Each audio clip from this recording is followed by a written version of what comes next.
competitive players, serious trainers, and soccer collectors out there, Soccer.com has you covered with the Trianda Pro, the official match ball of the FIFA World Cup 26. You've seen it on the pitch throughout the biggest matches of this World Cup, and now it's your chance to own the highest standard ball Adidas and FIFA produce. Get yours today at Soccer.com. So France will move on to play Spain or Belgium on July 14th in Dallas at 3 p.m. Eastern Time. France advances to the semifinals of the World Cup for the 8th time in its history, equaling Brazil and only trailing Germany as they knock off Morocco for the second straight World Cup 2-0. Last time it was in the semifinals. This time it was in the quarterfinals. And I put in my notes that France should have been up 2-0 in the opening 5 minutes. Upamecano has the header on that far post inside the 6. You had the Mbappé shot at the near post that caused that. You had the Doué chance as well, but let's talk about the big story. The penalty kick. The penalty kick called, Mbappé in transition gets taken down, and then I don't know what happened. What are we doing? We're just hanging out, we're watching TV? I mean, I guess so. The only commentary I've seen on it is, why did that take so long? Yeah. I haven't seen any reporting on answering that. Yeah. And I don't know if it's because there's not a good answer, or the officials are refusing to answer, or there was some sort of technical glitch. It ended up being a footnote, right? Mbappe missed the penalty kick. Obviously, I think the time got in his head a little bit, but he put it to bed in the second half. And the game was never in... I mean, Morocco couldn't cross the midfield stripe, so the game was never actually in doubt because of that moment. But I actually think, for the most part, video review has been okay in this tournament. That was bad. That was really, really bad. And it's more ammo for folks who want to get rid of it, who feel... VAR has been around almost 10 years, and I think there's kind of at least a plurality of folks who feel like it's been a failure and we don't need it, and the game was better off before we had these huge delays for every goal and every offside and every foul. It's been eliminated, in Norway, I believe it was voted on, and it has been eliminated in some of the lower divisions across some of the leagues that use it. It's one of those things where it costs so much money to do it correctly that there is a gap between who should use it and who shouldn't. The World Cup's obviously the peak of the game. So if it's going to be used, it's going to be used here. We've talked about it a couple times. I don't have a problem with it. It just has to be used correctly. And this feels like another scenario where it was obvious what the play was. What are we going back and watching for 4+ minutes? And when the graphic comes up, VAR check on the international feed, everything is checked. Yes. So you're making yourself look worse by throwing a graphic up. Well, to give a little bit of context and a little bit behind the curtain on how broadcasts work, what was baffling to me is that along with the graphic, the broadcasters said, VAR check, it's done. And then after that, there was like a minute and a half of like everybody looking at their faces. And because what happens is there's communication between the broadcasters have earpieces like this one that we have right now, that they're in communication with producers that are on a truck. Derek. Those producers, shout out Derek, those producers are in communication with one person that is called a red hat, that literally wears a red hat, that is in communication with who's on the field, is in communication with the referees at all time, and is in communication with the VAR room, right? From the VAR room, the red hat, and then the producers, and then the broadcasters from the VAR room got the green flag. VAR check is done. It's a PK. Go ahead. And then 90 seconds of like, wait, what? So it wasn't a broadcast mistake. It was just like a nothing burger of what are we doing here? Communication mistake, perhaps, from FIFA. Really frustrating because it did take some of the air out of the game, but it's just... It was right before the hydration break anyway, right? But I want to go back to your point. Why do we have to check that? It was a PK. Well, everything is checked, to be clear. Should it be at this point? Right? Why? I would be totally fine if at this point we said, you know what, VAR actually hasn't been worth it. Let's not use it for anything except serious foul play. Missed red cards is the only thing. That way we avoid a Nigel de Jong incident like in 2010. Leg breakers like what happened to Ismail Kone. But some people tell me what Florian Balogun did is serious foul play. Could have broken his ankle. I'm willing to live with the occasional foul like that if it means there are fewer broken legs. And compared to 15 years ago, there are. Right? There are fewer awful tackles in the game at the highest level than there were 15 years ago. And to me, that's worth the price to pay. If you want to get rid of video review for everything else, at this point, I'm fine with it. Yeah. I think the clear part of it would be it should only live in the final third. Because what we've seen on these corner kicks, where now they can use it on corner kicks, is it's quick. Why? Because they know exactly what they're looking for. Here, it felt like they were trying to go back and see if there had been a foul in the play at any point over the last 80 yards. And that's where I think, based off what I was hearing from the broadcast, which, again, these are international broadcasts. Not everyone is as connected, unfortunately, as the scenario you're giving all the time. And some people take their own liberties. It felt like they were watching back to see when Hakimi had been in possession on the other side of the field to see if there had been a foul to start the play. Like the Argentina-Egypt game. Right. And then that becomes the chaos. So if you want to say it can only apply to anything that happens in the final third, then that's okay, because now you zero people in and it can be quicker and it can be more efficient because you don't have to cover the whole range of, did Paredes punch someone off the ball 57 yards ago, 10 minutes ago, but it was actually the phase of offense. Like that's, I think on the corner kicks we've seen, it can be quick if it's narrow. So it's become a little bit unruly in the extent to which it can affect the game. Two things. And also VARs have to be properly trained and good referees. Two things. And again, when the broadcasters receive the information that VAR check is over, it means VAR check is done. They're not reviewing anything else. So again, I don't know if they were looking for something else, like a foul in the play before or whatever. They didn't announce that to the people that they should have announced it to. Yeah.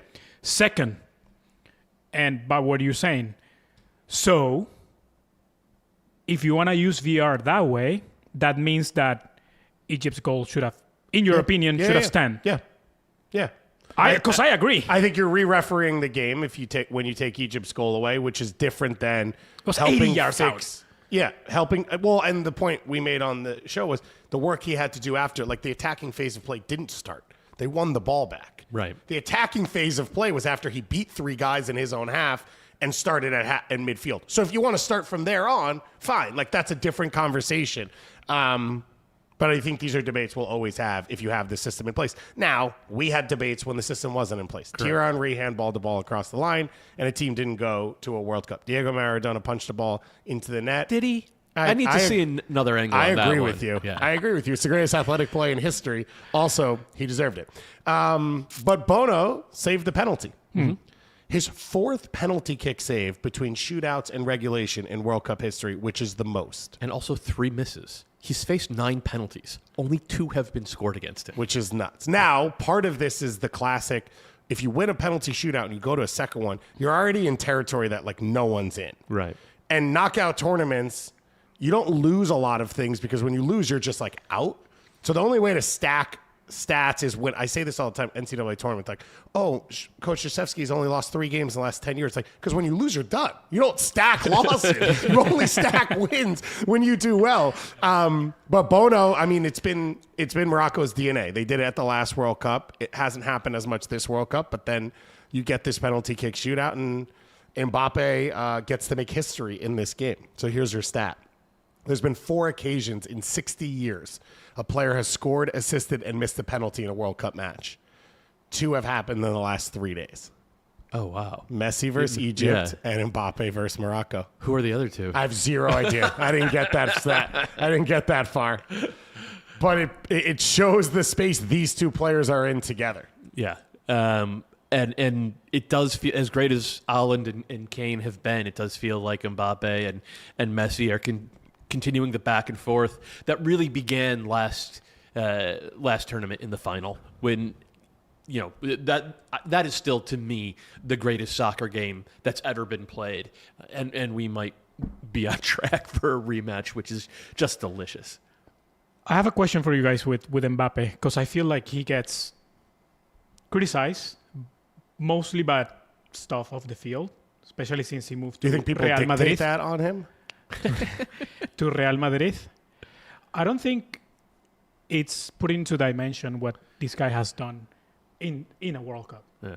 Like, he's going to get his second title. It looks that way. He got a second place on the last World Cup, being the best on the field and dragging France against Argentina. Well, I mean, they were what, two down at the 80th They were 2 minute? down, yeah. He dragged that team. Would you rather have? Let's say he gets his second Buy or second sell? World Cup. No. Well, this is okay. Yeah. Buy or sell. Would you rather have, if he gets his second World Cup next Sunday, Cristiano's career or Mbappe's career? Oh, interesting question. Because I Messi mean, already has his. I would say probably we're talking about soccer career, like not as a human. Like I don't have to. soccer career. Yeah, I would say on the field. I would say probably Ronaldo. So let I me think- give I you think context. This is what I would say. I think Ronaldo standalone is the hero of his country, where Mbappe for everything he'll accomplish will be in a list with Platini and Zidane and Henry and Thuram and whoever else, and then maybe more going forward. And I think Ronaldo stands alone, even with what Eusebio has accomplished and Figo accomplished. He stands alone. And then what I would say is I think Ronaldo was a more impactful and better player. And I think one of the things for Mbappe, and France is his big example, is this is where he like elevates. The reason he gets slack at Real Madrid and PSG is like teams have won when he's left and teams have lost when he's come. He doesn't dominate games in that way that allows a team to get to the next level. This France team is the best team in the world. And Mbappe is pushing it over the top. Without Mbappe, they're the best team in the world. And I don't know that was the case for all of Ronaldo's Man U teams. I don't know if that was the case for all of his Real Madrid teams. So you put club over country. I mean, he won a Euros, but you have to do the context of the country. Portugal in 2002 hadn't qualified for a World Cup in 30 years, 20 years, and now they're a perennial knockout team. So that is the same version as Mbappe taking a France team that went to 2 World Cup finals in an 8-year span before he even played and going to 2 World Cups, 2 World Cup finals. I don't know, man. Am I wrong? No, I think you're right. I think maybe you're giving a little bit too much credit to Ronaldo or Cristiano for elevating That's Portugal. fair. It could be timing as well. Yeah, they had so much talent in those. But he was great in early 06. He was, and he was great in 2016. They won the final without him. Yeah. You know, and his World Cup failures are going to be a stain. When anybody talks about who are the greatest soccer players of all time, Yeah. he will be mentioned in the top 5. He might even be mentioned number 2, but always people are going to be able to say he scored 2. How many World Cup knockout? One. He scored PK. 1. Yeah. The PK. Yeah. Over the course of 20 years. Yeah. So that does ding him in a way that look, Mbappe has time to change that narrative on the club level if he just comes to MLS and wins the Leagues Cup. It's a no-brainer for me. Like two Mbappe- World Cups for Mbappe. It's Mbappe won the And another 2018 final. World Cup coming into a team that went to the 2016 Euro final. Yeah. Mbappe's not the difference for that team, and you could say Ronaldo's not either. It was a progression for Portugal that he happened to move into, but the pressure he experiences and what he was required to do for Portugal is more elevated than what Mbappe's required to do. Now, I will say this. In the greatest of all time convo, which I'm sure Fox will go off and have later, is he's going toe-to-toe with Messi right now. Messi's 39. So Mbappe's in the territory of being a 39-year-old Messi. I think we should all take the example of... The 27-year-old Messi wasn't doing this at the Maybe, World Cup. but I think we should take the example of what Mbappe's doing is amazing. He is still a tier below those two players at their peak. That's what I would say. Yeah, Ooh, I you mean, don't want that. I don't know if I agree with that entirely. Michael Cayley had a really great article on this just yesterday on his newsletter, Expecting Goals, and here is why Messi's the GOAT. And basically tied with Cristiano as the greatest goal scorer of all time, but he laps the field as the greatest playmaker of all time, and he laps the field as the greatest ball progressor of all time, while having the greatest longevity of all time, again, tied with Cristiano. So he's not the best player. He is the 3 best players. And then he went through all the data from all the great players of the past 18 years, which is basically the advanced analytics age. And Mbappe and Haaland are keeping up with these guys in terms of top-end productivity for both club and country through Mbappe's age 27 season and Haaland's age 25 season. So I don't know that the door is closed yet on Mbappe. In fact, it's still open on Mbappe joining Cristiano in that sub-Messi tier of all-time greats. And the fact is, Dave, part of what Mbappe has done is fit into a team that had made the 2016 European finals and then elevate it in the World Cup. But Klose is not one of the 5 best players of all time. No, but Miroslav Klose wasn't scoring a goal a game across 3 different clubs. He's about to win his 2nd World Cup. He's the first man ever to score 8 goals in 2 different World Cups. For sure. But you say this as if he is carrying a group. Messi in 2022 carried that group more than Mbappe has had to carry. I asked Mbappe Cristiano. Messi's not in the conversation. Understood. But I will come back to the same point. Wouldn't you take Mbappe out of this team? Dembele is in the Golden Boot race right now. Yeah, and Doué was the best player on the field yesterday. And he's the current Golden Pogba was the best player in the world in 2018, as was Conte. You can't put a guy in the conversation with all these people. Di Maria was the best player on the field in the 2021 Copa America played final. 12 games that year because he only ever played 12 Okay, but Cristiano Ronaldo is not even the best Ronaldo, so there's no conversation there. So, I promise you, even though he says that the Euro it means the same thing as a World Cup, that's BS. BS. As an Italian, take the 2020 Euro and give me being on the World Cup the last 3 times. I don't care about that trophy. World Cup is all that matters. So, Cristiano, how many Ballons d'Or has? 5, 6, whatever. I know Messi has 8. 5. Do you think he will honestly, if he were truth serum? No, I'm not being him. What I'm saying is we need to be able to assess give everything to have won a World Cup. Great. He also would. How is Mbappe not better than him already? He would also give everything to play in a World Cup. I ask a better career, not better player. He would have given anything to play in a World Cup with Upamecano and Saliba as his center backs and not Pepe at 40 years old. Let's just face the reality. Portugal they won the Euro without him on the field. No, that is. I love this because yes, I love to slam Ronaldo fans. He got injured 15 minutes into the game, and they struggled to a victory. Let's not all do a thing where we're all idiots and we can't against process a France game. with Gignac as a starting 9. Okay, yeah, you're talking about the mayor of Monterrey and the greatest legend in Mexican history. I thought you loved Mexican football. Wow, real heel turn. Tijuana, will you let him back in?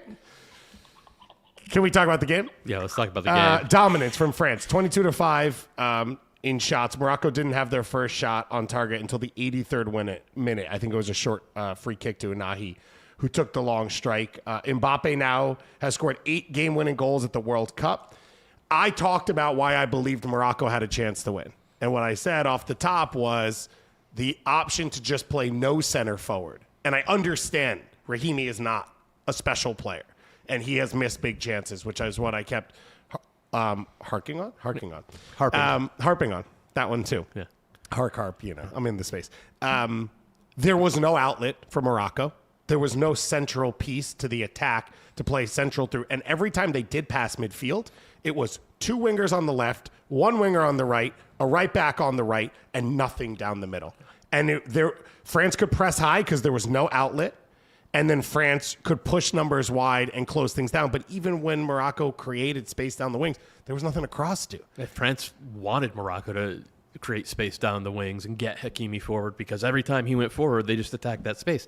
France watched what Canada did against Morocco and said, let's do that with much better players. And they did. And Didier Deschamps we've all taken turns killing Didier Deschamps at various points during his tenure, but he got this one exactly correct.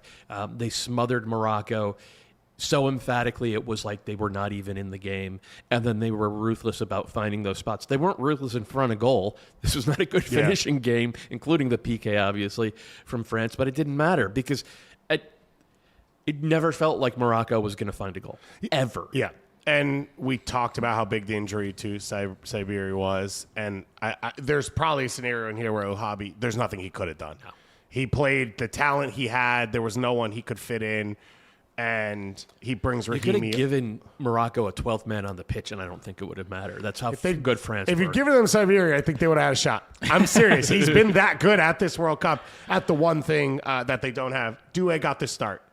And, like, the license of this team is that Barcola and Doué both are fighting for a spot in this team. He wins the penalty against Paraguay, so he gets the start in this game. And I think you could argue he was the best player on the field. Yeah, I think he was. I don't think there's an argument. I think he was the best player on the field. But I want to give you kudos. I've been killing you today. But Derek, I'm going to give you kudos. Mark this. Because you've been screaming for Kone to be a starter on this team. Yes. Better above Tchouaméni. Kone was just... Well, I've said over Rabiot, but I don't really care who it's over. Kone, take out Doué. Kone was a monster. Yeah. And I know him very well because he plays at Roma, my Lazio arch rival. Roma. I've been to a game. Not the city is lovely, but the team. Did you know that Lazio is the state? Yes. People don't know that. No, I'm aware of that. Yeah. Lazio is the state, Roma is the city. Yeah. It's like LA in California. The more you know. Yeah. The Golden State Warriors of... So, Kone, yesterday was incredible. And Rabiot, who I'm not a big fan, when he has the ball on his feet, he's so good. Yeah. He's so good on the ball progression. But we saw Kone everywhere, especially when Lucas Digne goes forward. You see Kone sliding on that left side.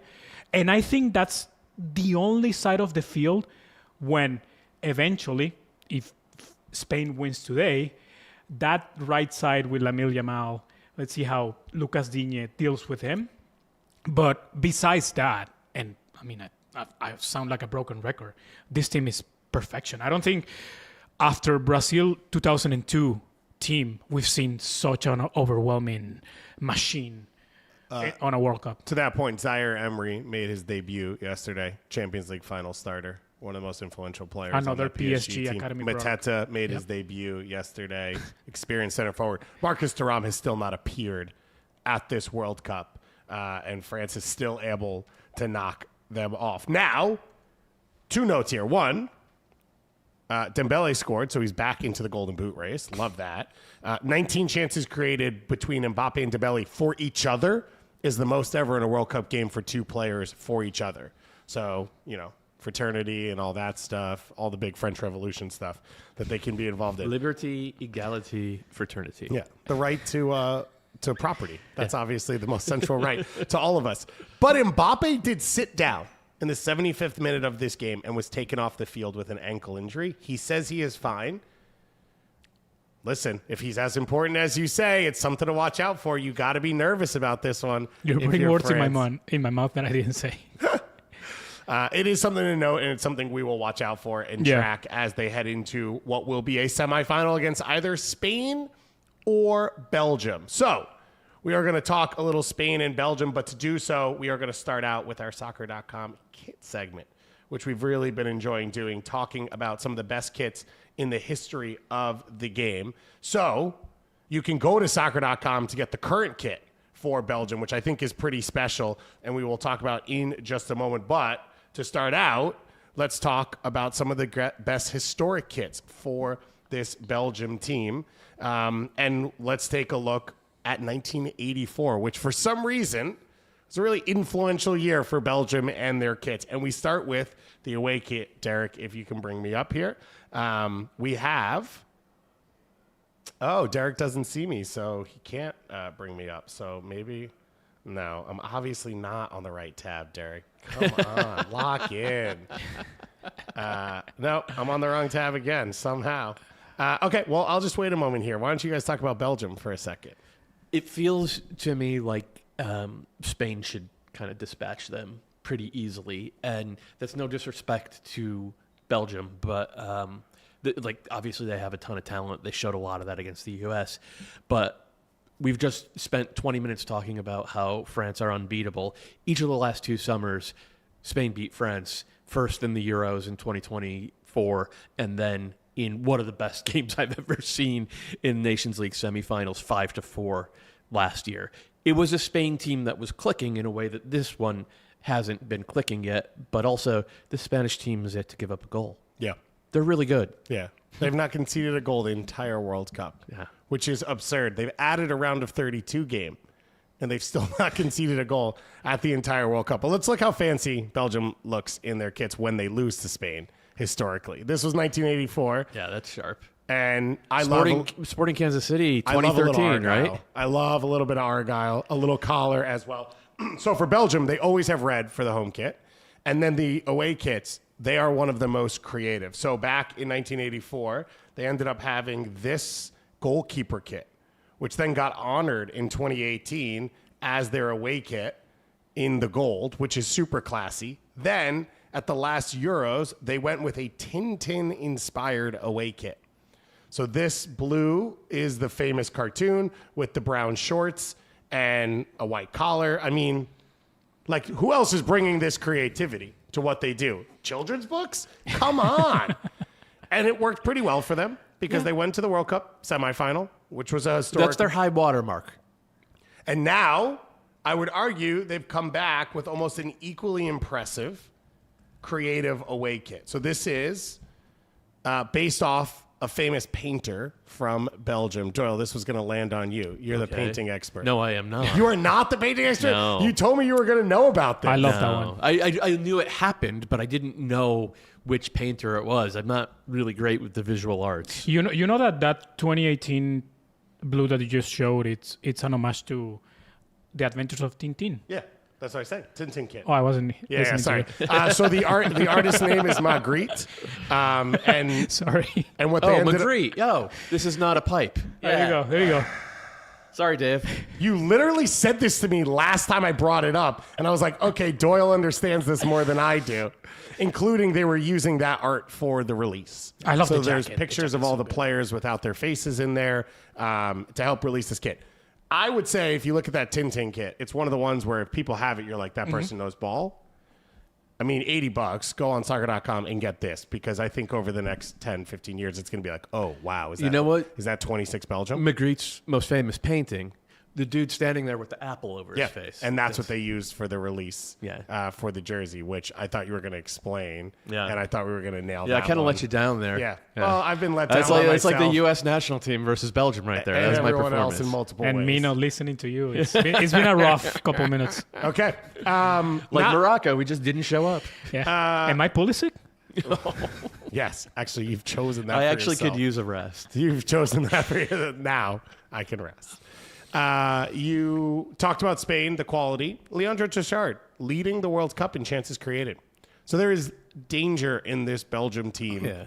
Does it fit the way you have to play against Spain? Can they sit in and counter? I mean, they don't have a choice. They're going to have 30% possession because Spain is going to knock the ball around. They're going to bring everybody up. They have a suffocating, airtight counter press.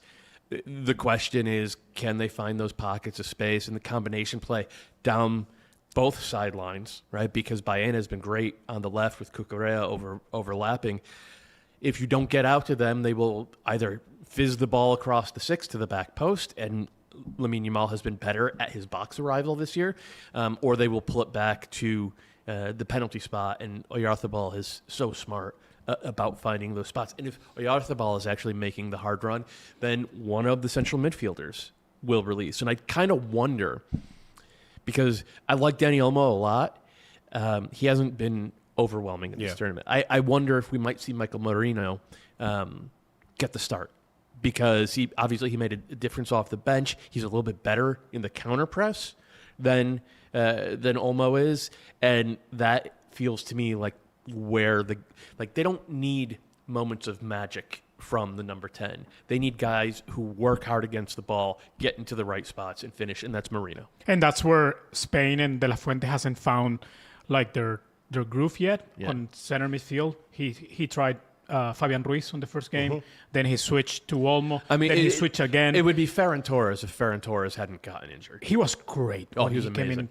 He changed the game, in my opinion, against Portugal. I just think that Sorry, not Ferran Torres. Fermin Lopez. Sorry. yeah. And now I wouldn't be shocked if I really like Fabian Ruiz, but it depends how do you want to play, right? Yeah. I think you And can. they got shut out in the game he started because there was not a lot of incisive play. Now, Yamal was not fully available that game. And I think the Onana injury for Belgium is just a catastrophe. It's especially trying to win those duels at midfield. Vanaken's a really good player, but- but he's not Onana. You saw the difference against the USMNT when Onana step out of the field, and if you sense that difference in quality and physicality there against the USMNT that gave you nothing against Spain, I think it's going to be too overwhelming. I was shocked by this. Romelu Lukaku has the 4th highest tracked sprint speed at this World Cup. I thought you were going to say the 4th highest career goal totals in international play. No, I did not. This World Cup. I was not expecting that. I was not expecting it either when I read the list. And the list is the 5 guys you'd expect. It's Haaland, it's Mbappe. Anthony Gordon. I don't know if he was on that list exactly. It's also all people who are in the quarterfinals and the semifinals. Like Speed kills. And Lukaku was on that list still. Now, I don't know. He saved it maybe one time, and I don't know what the rest of his sprints are. But it does go to the question of when you use him and where you use him. Yeah.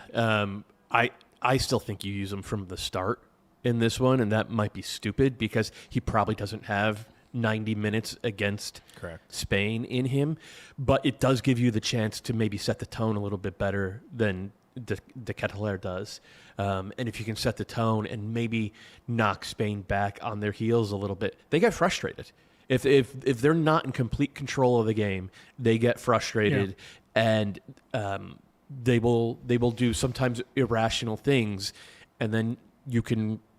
I mean, they will give you looks, right? We saw against France last year. That game ended 5-4 because after 20 minutes, Spain was so frustrated, they lost control of the game. They had enough firepower to beat France 5-4 anyway, which is terrifying. But, like, that is the hope for Belgium, that version of Spain shows up. Yeah, and obviously Spain is not Senegal, so Lukaku and De Bruyne or Doku from the bench when you're 2-0 down at the 80th minute, it's not going to work. Right. So I'm agree with you. Just empty the tank in the first 45 minutes and try to. Do you think Doku is a part of that? I misspoke, by the way. It was the last 20 minutes that Spain lost control. I'll be France. shocked if Doku doesn't start. Yeah.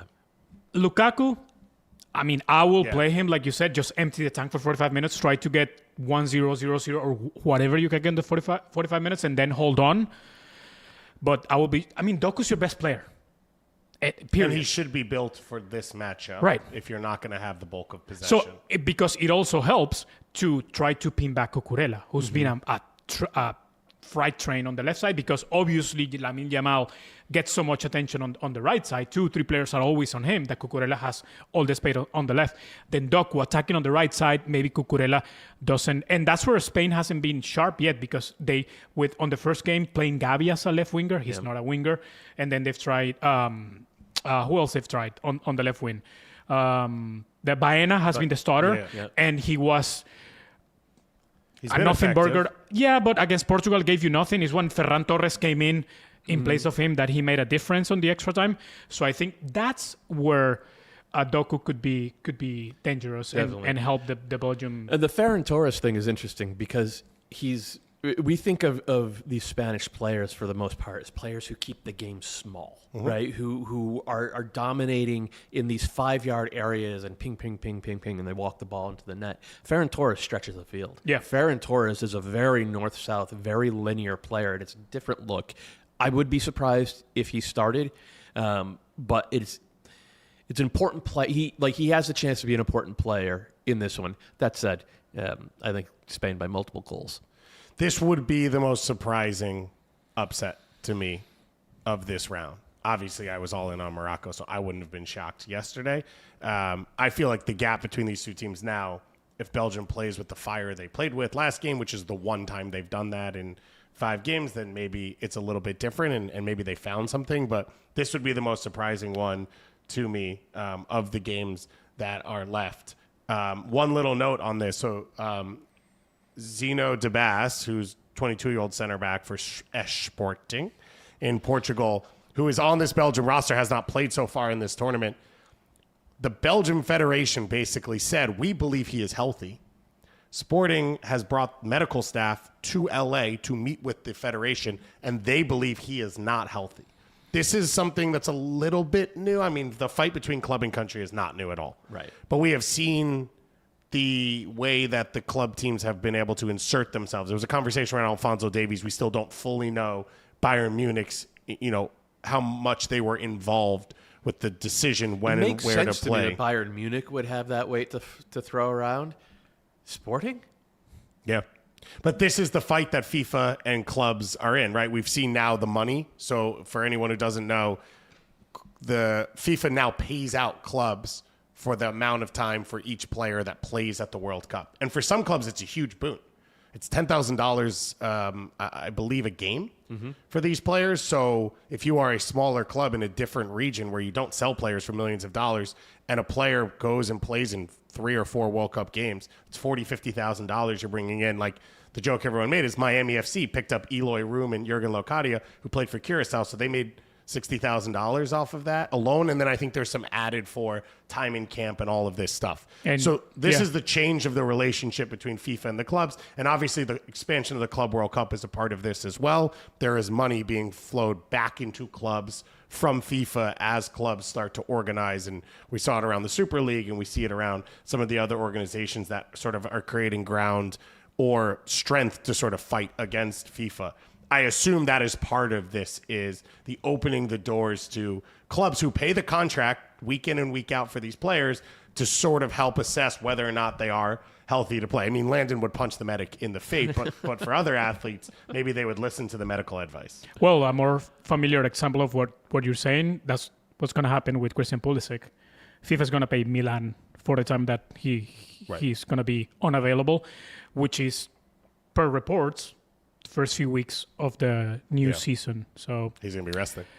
You said something that I was going to ask. You think this is a most mismatched game than Switzerland and Argentina? Yes. Oh. I think Argentina's bad. Argentina has shown their holes. Messi is great. You could convince me Enzo Fernandez is great. I don't disagree with you, and it feels unlikely Manzambi will be healthy for this game. But if you told me Switzerland can sit in and hang in a game with Argentina and score a set-piece goal, win 2-1 on set pieces, I would believe that. Even just pushing it to extra time, I wouldn't be surprised. Where I would be surprised if Belgium were able to keep their lines tight enough to hang in this game. The other thing is Argentina allows all kinds of counterattacks, and they have all tournament long. And Vargas isn't the best player in the world, but I don't think there's anybody on that Argentina team who could keep up with him in the open field. I mean, Spain haven't conceded a goal yet this tournament. They give up 2 goals to Egypt. No. It should have been 3. I think today is going to be like you, Spain by multiple goals. I was just surprised that you had so much faith potentially in your Switzerland. favorite team, Switzerland. I have faith in everyone left. I love all of the teams left. I'm literally not rooting for anyone. My soul is dead. I'm dead inside. This is the nature of loving underdogs in an international tournament. It never works out for you, and then the one time it does, it's like frickin' Switzerland. Speaking of the other games, real quick, report comes out that Mark Gahey has suffered a hamstring injury in the win over Mexico.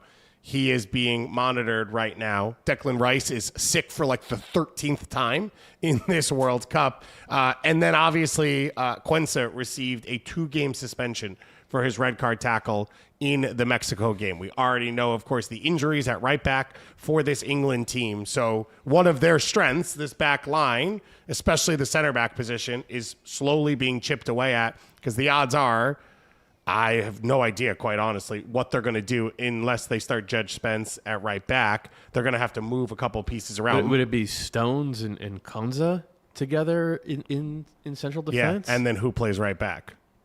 Probably Jed Spence, and then Nico O'Reilly at left back. Mark Gahey is currently leads the World Cup in passes, completed. He's a center back, most do, but of all of them, he is still one of the highest rated ones. It just is back to the strength of this back line and the fact that Erling Haaland's going to dunk on someone. So someone has to line up to be on the other side of that poster. And right now for England, it's a bit of a competition of who's going to be shoved into that spot. Yeah. And then Quansah's red card, 2-game suspension. What do you make of that? By rule, it's what it's supposed to be. But sadly, we have the Balogun precedent before that, because England then, taking what happened with Balogun into account, England, how do you say that? Did a protest. Yeah. And then appeal. Instead of getting the red card, giving it out, they added a game. Yeah. So I feel really bad, because I think it's harsh. 2 games is harsh. But by rule, it's fair, I guess. Yeah. I thought it was a nasty tackle. I don't have a problem with it being 2 games. Yeah. He comes in at full speed with his stud over fully the ball, exposed, puts high on the leg. right into the dude's shin. Yeah. And that's the side where Nusa attacks. So do you put Declan Rice there? Yeah. Well, Declan Rice may be sick. Yeah. He's feeling ill. He's under the weather. Needs to rest. He does need to rest. Last piece to close the show out on. Sadio Mané has announced his international retirement. He said, quote, "Know that I sacrificed everything for this flag. I gave the best of myself, and I always fought fiercely for our homeland. Your constant support has been the engine of my success. Tomorrow, it is with pleasure that I will put my experience at the service of the nation, whether within a technical staff, coaching on the bench, or the governing body." So stepping away from the field, not stepping away from the game. This is a golden time for Senegal, and this is, I think it's the 31st largest country in Africa of the 53. This is not a dominant giant. This is not a country that has had consistent success. This was a special team in a special moment, and it was driven because they had one of the 5 best players in the world that they could lean on, and one who was very committed to the growth of the national team and the growth of the game. Put everything on hold for AFCONs, whether it was in the summer or in the winter or wherever else they could put one. Obviously, he had a huge part to play in the AFCON final this winter, in which, the stories came out of him talking to some of the legends around the field and saying, what would you do in my position? And he pulled the team back onto the field to finish the game, which they rightly won, and then had it pulled away. But that trophy sitting in a Senegalese army base somewhere that will probably never get taken back. But he's one of the great players in the history of the game. He's one of the great players in African history. And he is going to be, I think, the name and face of Senegalese soccer, the same way you talk about whenever we have these tournaments. Samuel Eto'o comes back on TV every time Cameroon plays. George Weah is obviously at every single one of these things, even though Liberia will never qualify. You see JJ, I just watched an interview with JJ Okocha and what he means for Nigeria. Sadio Mané is going to be that for Senegal, and I think for the African game. Yeah, and when you look at his club success with Liverpool, along Mohamed Salah and Firmino, that front three was phenomenal. Yeah. I think they won a Champions League, right? They did. Against Tottenham. Yep. And we talk about what opening gates and opening the opportunities for your peers, what Sadio Mané did alongside Mo Salah on that Liverpool, on the biggest platform club soccer has, which is the Premier League and the Champions League. I think his legacy is much, much bigger than what we just saw on the field. And it's sad what happened on the AFCON final. Yeah, like you said, the trophy, it's in their hands, but on paper, the winner is Morocco, and I think that's going to be litigated for generations. I don't think Senegalese folks feel like that's litigated. I think they have the trophy. They're like, come get it. Yeah, and I think, and he was. I've never had an interaction with him, but at my time at Tudene, we had the Champions League rights, and we had a base reporter that did the silent reporter for all the big broadcasts in Europe of our Champions League, and obviously he covered that Liverpool, and he constantly said, as a human being, probably the nicest, sweetest, best player he has ever encountered. So kudos to Sané, because it was truly a pleasure to watch him on the field and hearing what I've heard of the field and his legacy. It's he's one of the best of all time. And the national team context, by the way, Senegal did not qualify for a World Cup till 2002. They had a famous run to the quarterfinals in 2002. They didn't qualify again till 2018. Mané played in 3 World Cups, got out of the group stage in 2 of them, which had never, that becomes the second and third time ever in the country's history. On the AFCON side of things, they've been to 4 AFCON finals. 3 of them are the last 3 AFCONs that Mané played in all of them, and the only title they won was in 2021. So everything he has done for the national team is pretty much unprecedented outside of 2002. Yeah. One flash in the pan. It is probably why it's going to be a little while until we talk about Senegal at this stage again. So what I will say is that Senegal has a huge diaspora, especially in France. And one of the things that we've seen really over the last 10 years is African teams being proactive about reaching out to those guys. Obviously, Morocco is a great example. They're built not just France, but Spain and Belgium and the Netherlands as well. And it's worked at a really high level. The integration of the native-born Senegalese players and the first-generation, second-generation guys from primarily the Paris suburbs. You need a centerpiece for that. You need someone at the heart of the program whose status is so untouchable that he can lead and make sure that it doesn't devolve into cliques, make sure it doesn't devolve into jealousy, us and them. If we don't see Senegal for a while, I don't think it'll be for lack of talent. I think it'll be for lack of that foundational locker room piece who can meld it all together and say, this is our focus. This is why we're all here. It was Tunisia coming out in the group stage and saying, we've added players and we don't know what the group is. At a time when other countries at this World Cup have been strengthened by bringing new players in, because you sometimes have the push and pull of it, and then sometimes if you have the special pieces and the right personalities, it can all meld together really, really special. Mané's from Senegal. Yeah. I think that was part of it. Was he was the unquestioned leader and face of this team, and he had both sides. He had played in Europe for a decade. He knew what it was like and what these players went through, but he also represented players coming out of Senegal, and to be able to connect that, like you said, is pretty special. Now, the other thing is, we have seen success bring recruitment. Right. And when the drops in success happen, sometimes the drops in recruitment happen. And then you get in these situations where, well, when we qualify, then players come. And that's where some of that angst comes from. And Senegal's been on this run where they really could go in and know, hey, we're going to be at every tournament, AFCON and World Cup, because we have Koulibaly, we've got Mendy, we've got Sadio Mané. That alone was enough to elevate them. That won't be the same conversation over the next 10 years. And you've seen a famous movie quote, if you build, they'll come.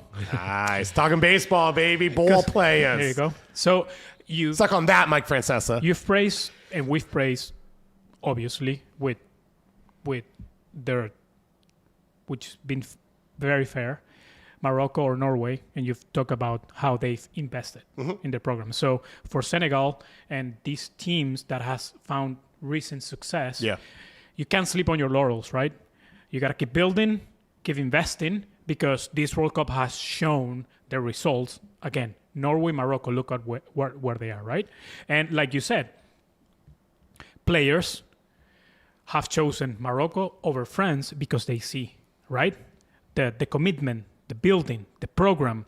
So it's very important now that there's going to be a generational change and a guy like Sané stepping down, that now more than ever, that program needs to step up and keep building, because they have a foundation, and getting to what Morocco and Norway has done needs to be the next step. Yeah. And the key there is bringing the investment of the money you make at this level into the country and building up the grassroots so that you can guarantee the pipeline of players and you're not just reliant on recruitment, which is what we talked about with Cape Verde as well, who are obviously one of the great stories of this World Cup. So we've got a game coming up today. Lamine Yamal back on the field, Spain versus Belgium, once again at a World Cup. We'll be back tomorrow to help recap that game and then preview 2 games coming up. We've got Norway and England at 106-degree weather in Miami. We pray for all of them. Someone's getting dunked on by Erling Haaland, who is America's sweetheart. And then the late game, Argentina facing off against Switzerland, which I like the joke. If you look at the transfer market page for Switzerland and the little cross, it looks like all 11 players are injured. And it's cheating already for Argentina playing an injured 11. And then we will be into the World Cup semifinals. We will have our show every single day through the World Cup final. We've got some special guests planned in there. We will, of course, help preview all the games. We're going to give our bids next week of why each team has a shot to win the World Cup. We will do a big preview looking forward for the U.S. men's national team. And I think we're also going to talk about what we just talked about around some teams in some of the different regions in South America, Africa, Asia, and UEFA, of what the regions look like going forward over the next 2 to 4 years, which are the national team powers and what they can do maybe to improve. So thank you to the two of you for being here. Big shout out to Derek. As always, no thank you to Connor, and we'll talk to you all again very, very soon.